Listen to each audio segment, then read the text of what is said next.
தம்பி, நாளைக்கு உனக்கு இங்கிலீஷ் எக்ஸாம்பா. உட்காந்து மேக்ஸ் போட்டுன்னு இருக்க, எக்ஸாம் தலைங்கிடும்.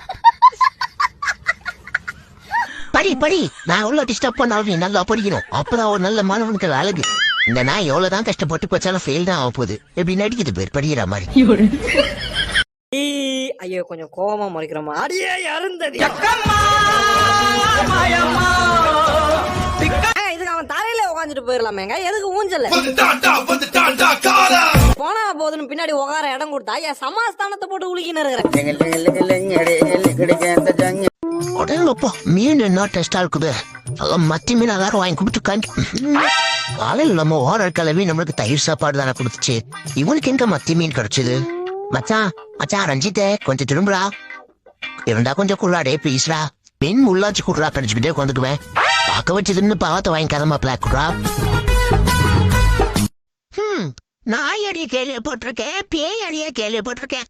இந்த பொண்டாட்டி அடியா மட்டும் கேள்விப்படாம விட்டுவிட்டேன். கல்யாணத்துக்கு அப்புறம் நான் தெரியுது பொண்டாட்டி அடினா என்னன்னு. அப்பா ரூமுக்குள்ள விட்டுவிட்டு என்ன ஊத்துறா. அயோடிமா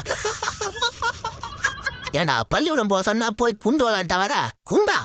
இல்ல நான் இல்லையா யாஜமா. டேய் உன்னை தெரியும்டா எனக்கு. நான் தான் நீ குண்டு விளாண்டதை பார்த்தனே. ஏதோ பார்த்துட்டியா? அச்சோ மத்திக்கு நாலு ஒத்திரி வேற காப்பாத்தேன். டேய் மச்சியா, ஒரு மணி நேரமா இப்படியே பண்ணிட்டு போர் அடிக்கிறா. கொஞ்சம் நிப்பாடுறான். அதில் அப்படியே இன்னும் கொஞ்ச நேரம்.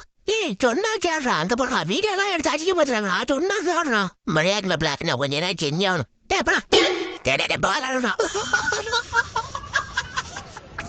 ஓ அரைக்கிறே என்னடா இது? மனோரஞ்சனா அனுப்பி போக மாட்டேது. என்னாச்சு ஐயோ? அப்படியே அனுப்பி போடுறது. ஓ முடியல.